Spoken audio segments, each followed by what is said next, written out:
오늘 우리에게 내주시는 하나님의 귀하신 말씀은 신약성경 베드로후서 2장 9절에서 22절까지의 말씀 한 절씩 교독하도록 하겠습니다.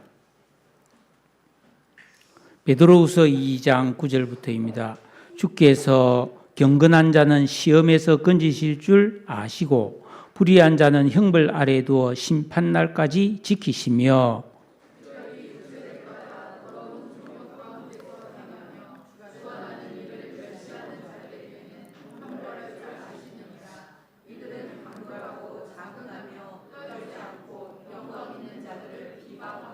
더 큰 힘과 능력을 가진 천사들도 주 앞에서 그들을 거슬러 비방하는 고발을 하지 아니하느니라.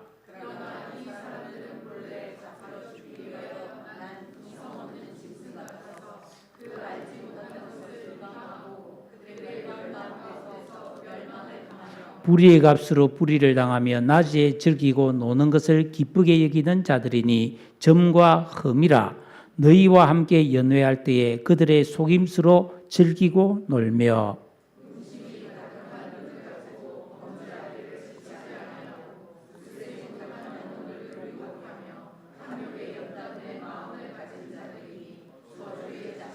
그들이 바른 길을 떠나 미혹되어 부올의 아들 발람의 길을 따르는도다. 그는 불의의 싹을 사랑하다가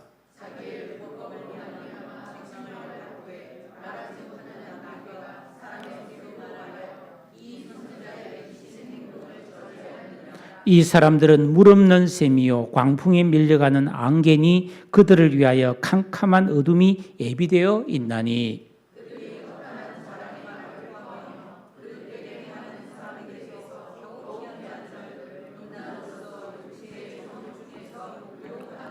그들에게 자유를 준다 하여도 자신들은 멸망의 종들이니 누구든지 진자는 이긴 자의 종이 됨이라.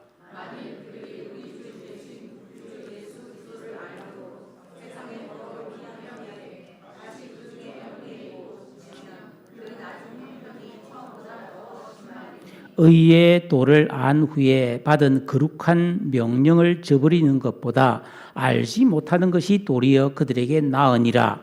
참된 속담에 이르기를 개가 그 토하였던 것에 돌아가고 돼지가 씻었다가 그 더러운 구덩이에 도로 누웠다 하는 말이 그들에게 응하였도다.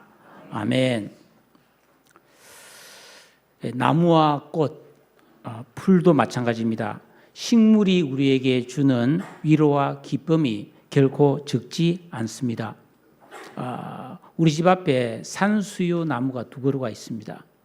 제가 그 나무를 좋아하는데 이 산수유 나무는 한 10월쯤에 빨간 열매를 맺어서 한겨울에도 떨어지지 않아요.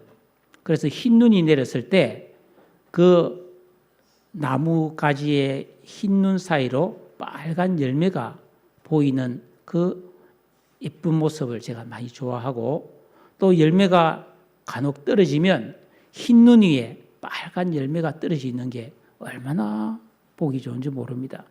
근데 이제 작년 가을에 우리 아파트에 이제 나무들 가지치기가 있어가지고 완전히 나무를 싹둑싹둑 다 잘라버려가지고 지난 겨울에는 열매가 없었어요. 그래서 제 마음이 참 눈은 내렸는데 열매가 없어서 참 쓸쓸한 그런 겨울을 보냈는데 봄, 여름을 지나면서 다시 그 나무가 쫙 자라서 다가오는 겨울에는 그런 예쁜 산수유 열매를 볼 수 있을 것이라고 기대합니다.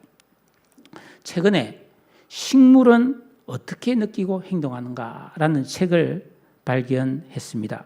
대충 살펴보니까 식물도 느끼고 행동하고 말하고 심지어 기억도 한다고 합니다.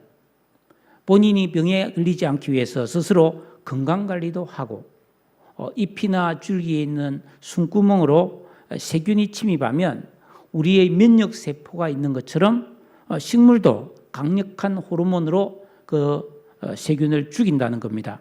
그래서 그 호르몬을 추출하면은 약품으로 쓰는데 여드름이라든지 사마귀, 비듬 치료제로 효과가 좋고 통증 완화나 해열제로 사용될 정도로 강력한 효력이 있다는 것입니다.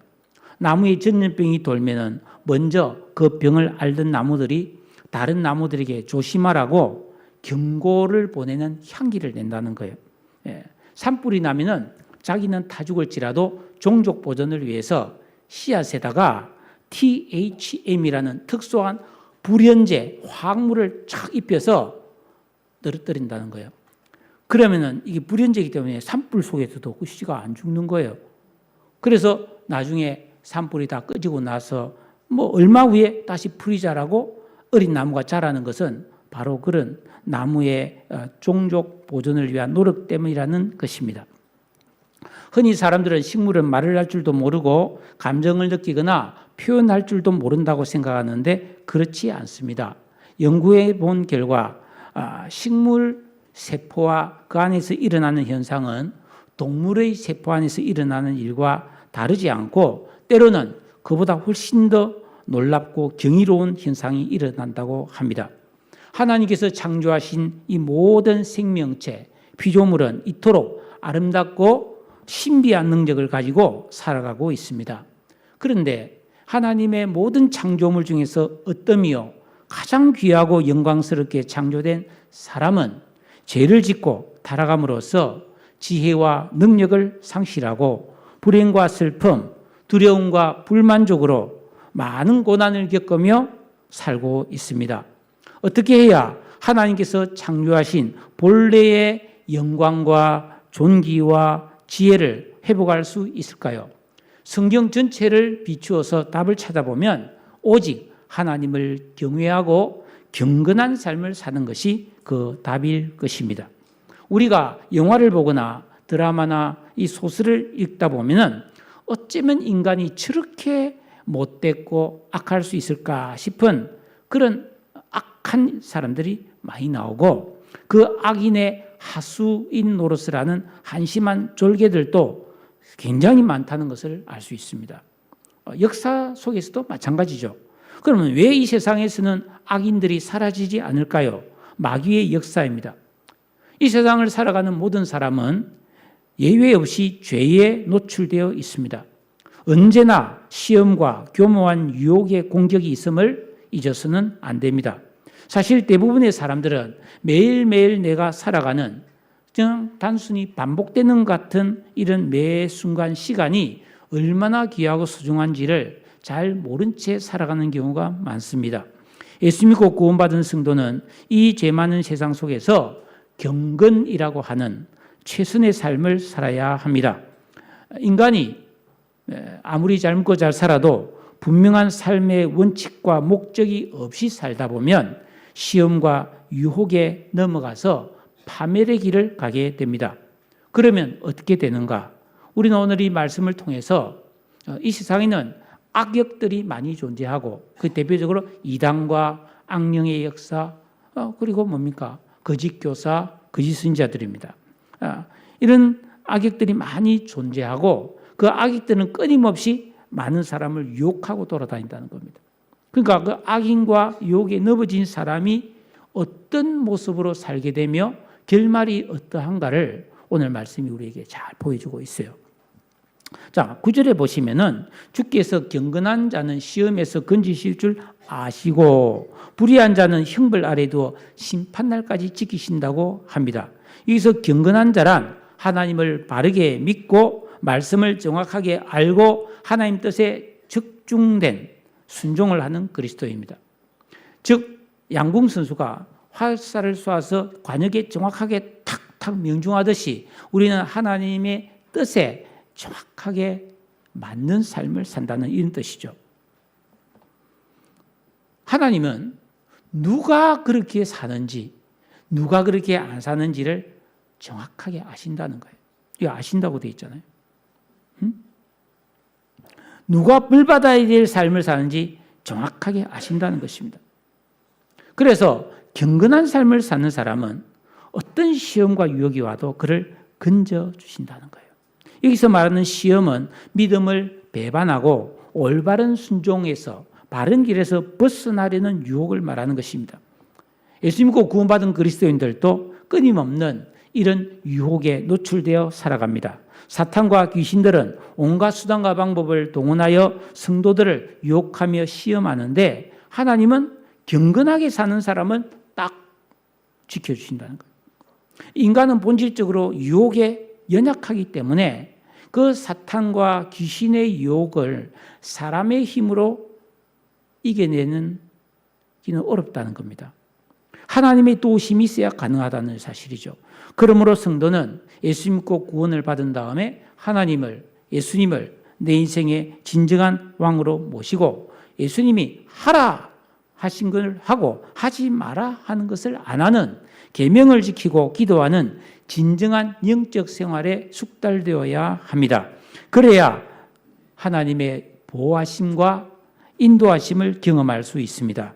반대로 불의한 자는 이런 하나님의 계명과 뜻을 무시하고 자기 소견에 옳은 대로 무법한 삶을 살기 때문에 보호받지 못한다는 것입니다. 그럼 어떻게 되는가? 엎치락 뒤치락 살도록 형벌 아래에 두어 지키신다. 여러분, 교도소에 들어가면 잘 지켜줍니다. 교도관들이. 근데 그 지켜주는 게 뭐예요? 도망 못 가게 지켜놓는다는 뜻이에요. 예. 그러니까 이 세상에서 불의하게 사는 사람은 하나님의 은혜 없이 사는 게 형벌이고 그대로 그냥 내버려 두신다는 거예요. 예. 그래서 마지막 심판, 성경은 사람은 누구나 한번 죽지만은 마지막 심판 때까지 예수 믿고 구원받은 사람은 낙원에서 천국 대기소에서 기다리고 있고 그 다음에 불의한 자는 음부에서 지옥 대기소에서 기다리고 있는 거예요. 마지막에 예수님이 재림하셔서 최후 심판하실 때에 의로운 사람들은 부활되어서 영광스럽게 천국에 들어가고 불의한 자는 부활되어서 둘째 사망으로 영원한 지옥에 떨어진다. 이렇게 말한다면 그때까지 온갖 슬픔을 겪으면서 형벌 상태로 지낸다는 겁니다. 이 세상에서. 그러니까 고생하고 수고하지만 소망이 없는 거예요. 특별히 10절에 육체를 따라 더러운 정욕 가운데 행하며 주관하는 일을 멸시하는 자들은 형벌하실 줄 또 아신다고 되어 있어요. 그 벌받을 자가 어떤 자인지를 훤히 아신다는 겁니다. 경건한 성도는 자기 육체의 욕심을 다스리고 마음과 영이 새롭게 되어서 진리를 따라 살아야 합니다. 그러나 불의한 자는 육체와 마음이 원하는 대로 살기 때문에 더러운 정욕, 요한 1세에 나오는 육신의 정욕, 안목의 정욕, 이생의 자랑, 즉 음란과 향락과 허영심과 과시하기를 좋아하는 저급하고도 부도덕한 삶을 산다는 것입니다. 멸망한 노아 시대의 사람들, 소돔과 고모라의 시대의 사람들, 유다와 이스라엘의 멸망 때의 이스라엘 백성들이 그랬다는 겁니다. 그들의 특징적인 모습은 주관하는 자, 즉 만물을 다스리고 통치하시는 하나님의 통치권, 영적 지도자, 하나님이 세워주신 영적 지도자의 권위를 부정하고 비방을 일삼고 멸시한다는 겁니다. 그래서 당돌하고 자긍하며 영광 있는 자를 비방한다라고 되어 있습니다. 자기의 허물과 죄는 관대해서 눈을 감고 다른 사람의 허물을 들춰내서 함부로 판단한다는 것입니다. 즉 길들여지지 않는 들나귀처럼 멋대로 살다가 형벌을 받고 영원히 멸망한다라는 것입니다. 제가 지금 여러분에게 드리는 한마디 한마디는 전부 성경에서 나오는 말만 하는 거죠. 지금 11절에 더 큰 힘과 능력을 가진 천사들도 주 앞에서 그들을 거슬러 비방하는 고발을 하지 않는다. 하나님은 이 우주 만물을 창조하시면서 영적 존재를 두 가지를 창조했습니다. 사람은 육체와 영을 가진 영적 존재, 천사는 육체는 없고 영만 있는 영적 존재예요. 그런데 우리가 나중에 천국 가서 부활할 때까지는 사람을 천사보다 조금 못하게 창조했다고 성경은 되어 있어요. 그러니까 지금은 천사가 우리보다 훨씬 지혜롭고 훨씬 뛰어나지요. 그런 천사가 우리를 이래 볼 때에 아이고 하나님의 자녀들 꼴 좋다 이 말이에요.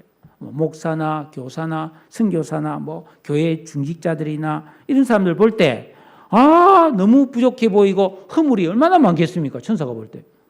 그러나 천사들은 절대로 아이고 인간들 꼴 좋다 하고 이렇게 비방하지 않는다는 겁니다. 천사들은 비방을 안 한다는 거예요. 왜? 경건하기 때문에. 그러나 이단들, 거짓교사들, 믿음이 없는 사람들은 12절에 보니까 본래 잡혀 죽기 위하여 태어난 이성 없는 짐승과 같아서 자기도 알지 못하는 것을 막 비방하고 그러다가 멸망 가운데서 멸망을 당한다. 여러분, 야생 들짐승이나 새나 물고기는 얼마나 자유롭게 살아갑니까?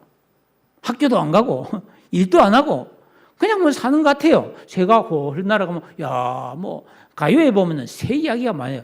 야, 나도 새처럼 날아가고 싶다 그런 말 하는데 정말 그 새가 자유로울까요? 아니요.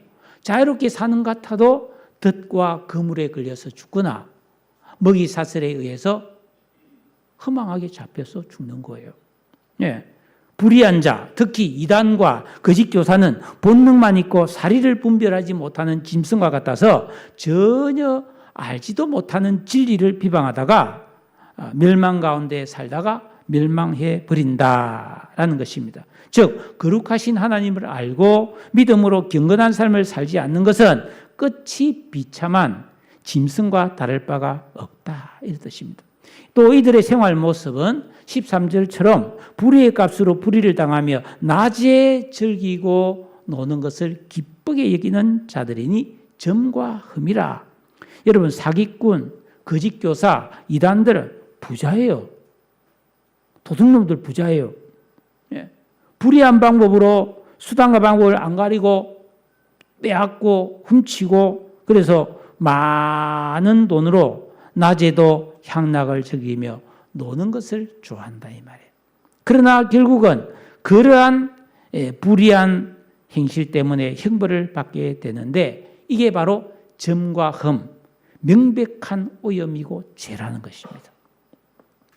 요즘은 뭐 피부과 기술이 좋아서 점이 얼굴에 많이 생기면 레이저로 점을 빼는 경우도 있죠. 예. 그러나 이 표범 무늬에 있는 얼룩점 이건 못 뺍니다. 그 레이저 수술해도 못 빼요, 그죠? 예. 그것처럼 우리가 죄를 짓고 회개하지 않으면 그거는 절대로 없어지지 않는 오염이라는 거예요. 점과 흠이 돼서 반드시 심판 대상이라는 이 뜻입니다. 그뿐이 아닙니다. 함께 연회할 때에 속임수로 즐기고 놀며 같이 먹고 마셔도 그는 진정한 위로와 기쁨의 자리가 아니다. 예? 14절에 음심이 가득한 눈으로 범죄하기를 그치지 아니하고 굳세지 못한 영혼들을 유혹하며 탐욕에 연단된 마음을 가진 자들이니 저주의 자식이라. 왜 이단들이 불신자를 전도하지 않고 이미 교회를 다니고 있는 성도들을 미혹하는 것일까요? 그것은 예수 믿고 구원받은 성도라 할지라도 계명을 지키고 꾸준히 기도하는 신앙생활을 통해 우리 안에 있는 아담으로부터 유전된 악한 의식, 악한 인격, 악한 감성, 악한 지각을 뽑아내고 청결한 양심이 만들어지고 예수 그리스도 안에 있는 새 사람의 거룩한 의식, 지각, 인격을 만드는 그런 영적 생활을 하지 않으면은 이런 거짓과 이단들이 미혹하는 낮에도 놀자, 잔치하자, 맛있는 거 먹자, 음란과 탐욕에 쉽게 미혹돼 버린다는 겁니다. 예. 여러분 타락한 인간의 본성은 음란과 탐욕과 교만 덩어리이기 때문이에요. 그러니까 육신의 정욕, 안목의 정욕, 이생의 자랑 이거는 마귀의 3대 병기라고 말하는데 리차드 포스트 같은 신학자는 이 세 가지를 돈, 섹스, 권력이라는 책으로 썼어요. 유명한 책이잖아요. 그러니까 예수 믿고 구원받았다 할지라도 굳세지 못한 영혼, 즉 영적인 어린아이, 은혜 받지 못한 성도, 옛사람의 의식과 지각에 사로잡혀 사는, 즉 악한 시스템이 마음과 생각에서 가동되는 성도는 그런 유혹에 쉽게 빠져버린다는 것입니다. 그래서 악인의 꾀를 따르며 죄인들의 길에 서며 오만한 자리에 앉아서 진노와 형벌의 대상이 된다라는 겁니다. 지난주에 우리 시편 1편에서 배운 말씀이죠. 그러므로 성도는 불의한 자와 함께 먹고 마시는 교제, 잔치에 참가하는 것을 삼가해야 합니다. 그 연회는 속임수라는 겁니다. 예. 유다서 1장 12절에 그들은 기탄 없이 너희와 함께 먹으니 애찬의 암초다 이 말이에요. 배가 암초에 걸리면 침몰하는 것처럼 먹는 음식이 바로 걸림이 되어버린다는 것입니다. 예. 그 먹고 마시고 즐김이 타락과 멸망의 길이 된다는 것입니다. 부어라 마셔라. 예. 위험하죠. 성경에 그 예화가 하나 나옵니다. 아주 재미난 예화인데 15절 말씀이 바로 그것입니다. 한번 읽어볼까요? 15절 말씀 한번 읽습니다. 시작.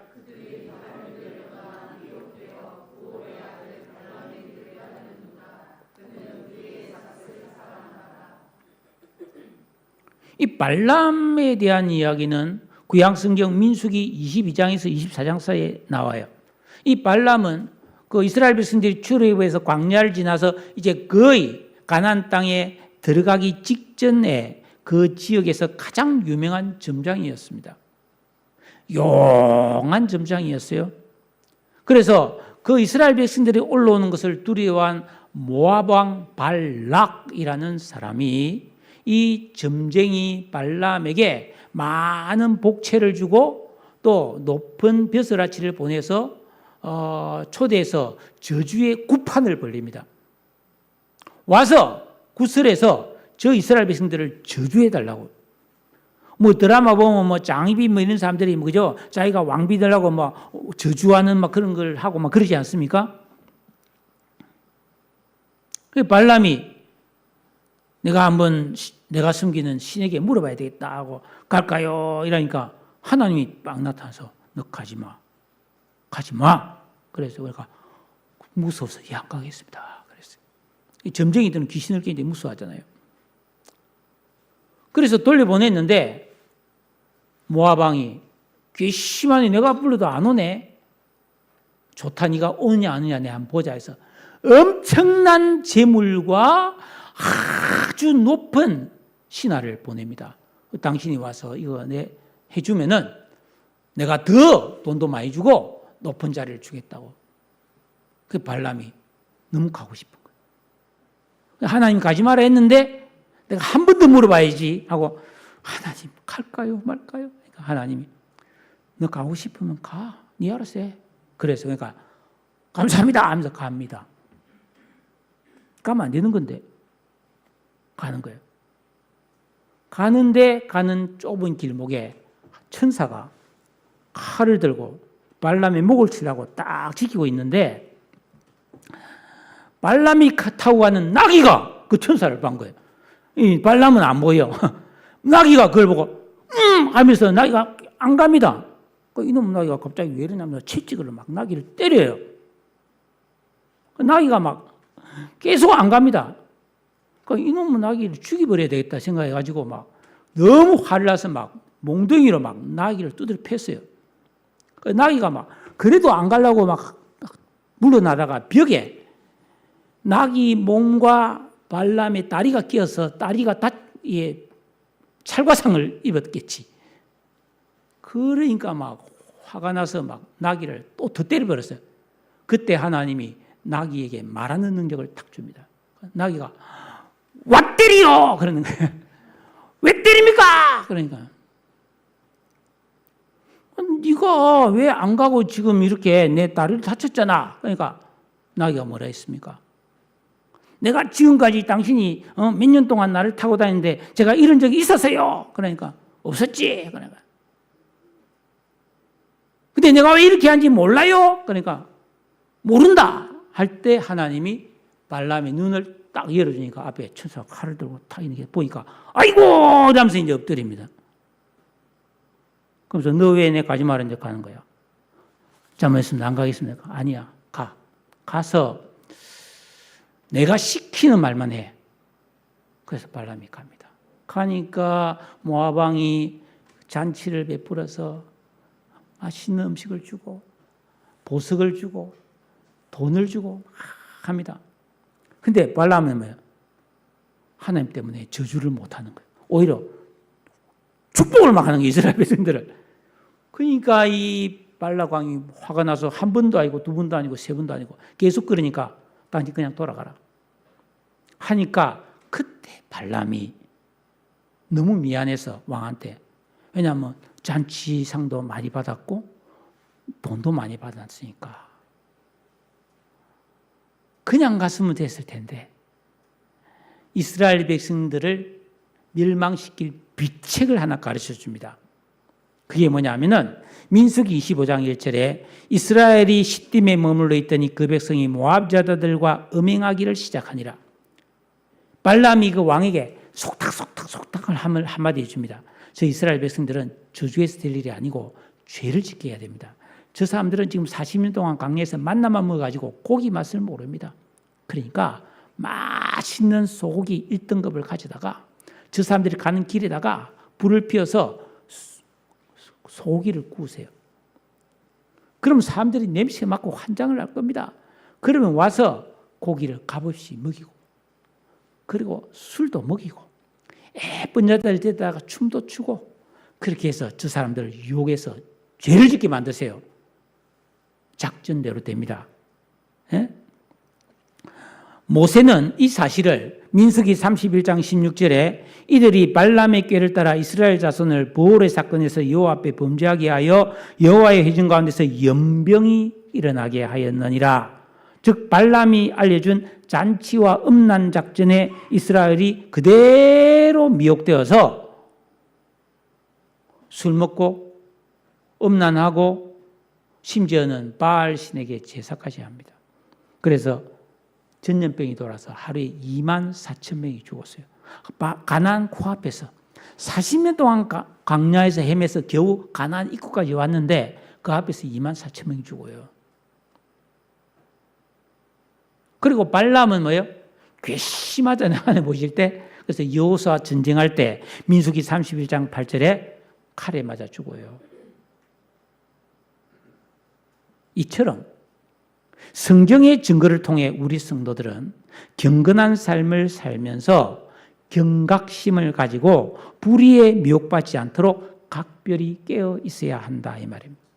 왜냐하면 17절에 이런 사람들 이렇게 먹고 즐기고 음행하고 자신의 욕망을 따라 살면은 좋은 것 같아도 아니에요. 이 사람들은 하나님 보실 때 물 없는 셈이요. 여러분 사막에서 오아시스에 물이 없으면 죽는 거죠. 저주라는 겁니다. 샘은 샘인데 물이 말라서 안 나온 샘. 인생이 그렇다 이 말이에요. 메마른 인생이 된다는 거예요. 예, 팍팍하다. 광풍에 밀려가는 안개다. 여러분 이 성경을 누가 기록했어요? 베드로가 기록했죠. 베드로는 갈릴리의 어부였습니다. 밤새워 매일 고기를 잡았잖아요. 밤안개 쫙 있다가 아침에 해가 뜨면 안개가 또 싹 그치고 저도 종종 이 물가니까 새벽에 오다 보면 안개가 많이 끼어 있어요. 그래서 건너편에서 교회 건물이 안 보일 정도로. 그러면 십자가 불빛만 희미하게 보여서 사진도 몇 번 찍었는데 근데 해가 뜨면 안개가 싹 사라진단 말이에요. 그런 안개와 같이 덧없는 인생이 된다는 거예요. 응? 허무하다 이 말이에요. 불의한 자와 굳세지 못하여 미혹에 빠진 사람이 이렇게 비참하고 허망한 인생이 되어 예비된 짙은 어둠, 캄캄한 어둠에 영원히 갇히게 된다라는 겁니다. 반대로 경건한 자는 해보다 더 밝은 저 천국, 빛이 충만한 천국에 간다 이 말입니다. 그럼 우리가 어떻게 하면 우리가 이런 교묘한 속임수에 속지 않을 수 있을까? 분별해야 하는 것입니다. 계명 순종과 기도 생활을 통해 지극히 선한 것을 분별할 수 있는 지혜를 연단해야 합니다. 그렇지 않으면 지혜가 없으면 18절에 있는 것처럼 그들이 허탄한 자랑의 말을 하는 거예요. 와, 이렇게 하면 돈 법니다. 이렇게 하면 여기 가면 재밌습니다. 이렇게 살면 행복합니다. 이런 허탄한 자랑의 말에 속아요. 그릇되게 행하는 사람들에게서 겨우 피한 자들을 음란으로서 육체의 정욕 중에서 유혹한다는 것입니다. 과장되고 부풀린 자랑, 그릇된 행동, 음란에 유혹되지 않는 견고하고 신실한 믿음과 분별의 지혜가 만들어져야 유혹에 안 빠진다는 겁니다. 지금도 여러분 얼마나 속임수가 많습니까? 여기 투자하세요 하는 뭐 그런 일확천금을 노리고 많은 돈을 한꺼번에 번다. 근데 속는 사람이 얼마나 많으냐 이 말입니다. 그 지혜가 없는 것이죠.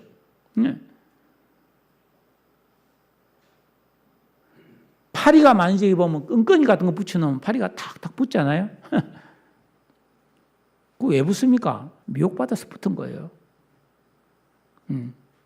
여러분, 오늘 우리가 부른 찬송이 기억나십니까? 육체의 정욕을 이길 힘은 보혈의 능력, 주의 보혈, 예수 그리스도를 왕으로 모신 믿음, 십자가의 보혈에 의지하는 믿음, 그 십자가의 길을 가는 믿음만이 여러분 유혹과 미혹을 이겨내고 거룩한 길을 갈 수 있는 것을 믿으시기 바랍니다. 19절 한번 읽습니다. 시작. 그들에게 자유를 준다 하여도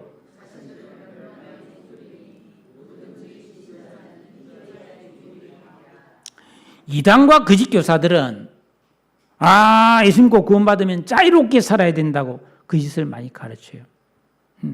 맞는 말 같기도 하지만 그들이 말하는 자유는 성경이 말하는 영적 자유가 아니라 육체의 방종을 말하는 것입니다. 방탕한 생활, 음란, 쾌락을 합리화하여 범죄하도록 부추깁니다. 자유롭게 살라고 합니다. 구원 봐보세요. 죄사함의 비밀. 예수 믿고 구원받았으면 더 이상 죄책감 갖지 말고 사세요. 성경은 뭐라고 그랬습니까? 만일 우리가 죄 없다 하면 하나님을 거짓말장이로 만드는 것이다. 그래서 우리가 죄를 회개하면 그는 미쁘시고 의로우사 우리 죄를 사하시며 우리를 모든 불에서 깨끗하게 하신다고 회개의 중요성을 분명히 말씀해 주셨는데 그들은 자유라고 말합니다. 최근에 보도된 바에 의하면 다락방에 속한 사람들도 그 사람들 너무 잘 알고 있죠. 친한 사람들도 많습니다. 왜냐하면 우리 쪽에 있다가 간 사람들이 많으니까. 예배 끝나고 그냥 술집도 가고 그렇게 합니다. 자유한다는 거지 자기들 말로는.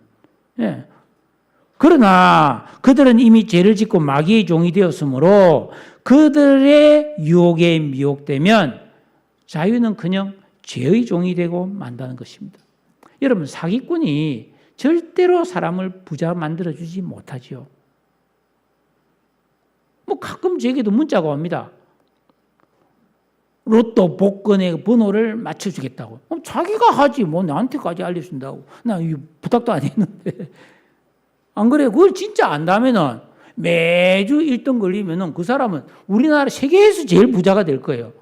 일주일에 수십억, 수백억을 벌 수 있지 않습니까? 근데 그게 속는 사람이 있다는 게 신기하지 않나요, 여러분? 왜 그렇죠?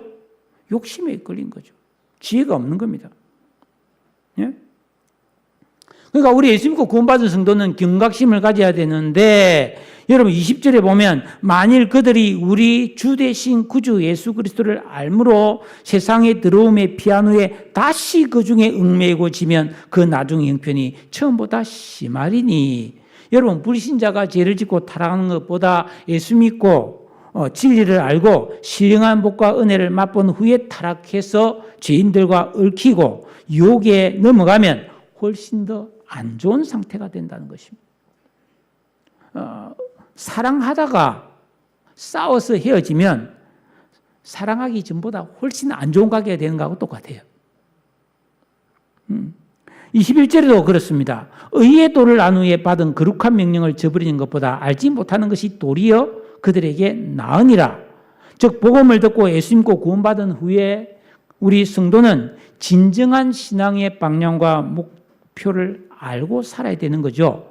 계명을 지키고 기도하는 참다운 영적 생활을 통해서 우리 안에 있는 악함을 뽑아내야 된단 말이에요.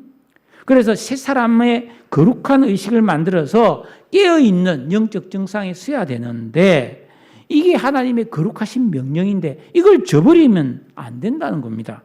견고히 서기 위해서 우리는 영적 성장을 포기하면 안 돼요. 그냥 먹고 살기 바쁘다고 그냥 막 그럭저럭 예수 믿고 아유 천국만 가자. 아니에요, 여러분. 그게 뜻대로 되는 일이 아닙니다, 여러분. 하나님은 경건한 자와 불의한 자를 훤히 아신다는 것입니다. 그래서 마지막 22절에 보면 참된 속담에 이르기를, 여러분 성경 말씀은 아니지만 성경과 비슷한 속담들이 많아요. 하늘은 스스로 돕는 자를 돕는다. 이건 성경과 비슷한 말 아니에요? 여기에도 보면 지인 인사 대처명, 할 수 있는 최선을 다하고 하늘의 뜻을 기다리라. 뭐 성경은 아니지만 진리에 가깝단 말이죠. 예, 그런 속담도 있다는 것이죠. 그래서 이스라엘 속담에 개가 그 토하였던 것에 돌아가고 돼지가 씻었다가 더러운 구덩이에 도로 누웠다는 말이 그들에게 응했다는 겁니다. 여러분, 성도가 예수 믿고 구원받은 것은 개 같은 삶, 돼지 같은 삶에서 구원받은 거예요. 여러분, 개는 뭐예요? 그냥 참 입에 담기 힘들지만은 아무렇게나 돌아다니면서 임신하는 게 개 아닙니까? 그리고 개는 먹은 것을 토했다가 토한 걸 자기가 또 먹는다는 겁니다. 얼마나 더럽고 이상한 안 좋은 삶이잖아요. 우리가 그런 상태에서 예수 믿고 구원받았다 이 말이에요. 그래서 우리는 거룩하고 아주 존귀한 인생으로 바뀌었는데 그걸 다시 돌아가겠다고 옛날로? 그는 말이 안 된다 이거예요. 어릴 때 우리 외갓집에 가면 대문 옆에 돼지를 몇 마리 키웠어요. 그 근처에만 가도 막 신내가 막 악취가 났어요. 어쩌다가 나보고 돼지 먹이를 줄 안대요. 아이고, 그것도 무섭더라고, 어릴 때는. 그래서 뭐 참외 껍질, 수박 껍질, 막 구정물, 이거 막 바가지 벗어서 퍽 보지 막 하면서 막 돼지들이 맛있다고 먹고 막 그 냄새 나는 거를 맛있다고 먹고 그리고 나서 뭐예요? 배부르면 막 질척질척한 그런 진흙 그런 곳에 누워서 막 얼굴에 눈만 뼈하고 온데 진흙 엉망진해가 걔가 눈만 빠져빠져 꼴꼴꼴꼴 하고 막 누워서 띵글띵글 잠도 자고 막 그런 거예요. 거기서 막 새끼도 놓고 막 그런 거예요. 그런 인생에서 우리가 건진받았다는 거예요. 근데 다시 돼지 우리로 들어가겠다고? 그 말이 안 된다는 것입니다. 그래서 예수님은 마태복음 7장 6절에서 거룩한 것을 개에게 주지 말며 너희 진주를 돼지 앞에 던지지 마라. 개나 돼지는 진짜 귀한 것을 주도 모른다 이 말이에요. 그러니까 우리가 예수 믿고 구원받았는데 이런 진리의 말씀을 듣고 배워서 이 가치를 몰라서 그냥 놀기 좋아하고 향락 좋아하고 그냥 유혹 따라 육체의 욕심을 따라 사는 거 똥개와 똥돼지 같이 사는 거다 이 말이에요. 영적으로 보면. 그러니까 구원받은 성도의 신분과 하나님 약속하신 미래는 너무나 귀하고 영광스러운데 그거를 우습게 여기면 안 된다 이 말입니다. 이 결론입니다. 우리가 일상생활에서 그냥 볼 때는 믿는 자나 믿지 않는 자나 별반 차이가 없어 보이는 것처럼 보일 수 있습니다. 오히려 믿지 않는 사람 중에도 멋있게 살고 예쁘고 잘 살고 행복한 그런 모습들이 분명히 존재합니다. 그러나 영적인 안목으로 보면 9절 말씀에 경건한 자, 계명 순종과 기도로 진정한 영적 생활에 임하는 성도는 하나님께서 모든 유혹과 시험에서 건져 주셔서 우리의 품격을 지켜주시는. 그래서 우리 그리스도인들은 고급 옷 입고 고급 음식 먹고 고급진 생활을 살려고 하기보다는 우리 마음과 생각을 고급지게 가꾸어야 하는 것입니다. 그게 그리스도인이에요. 그런데 내 안에는 썩어 문드러지는데 좋은 옷 입고 좋은 음식 먹고 이렇게 폼 잡고 다니는 거죠. 하나님 볼 때는 한심 그 자체라는 거예요.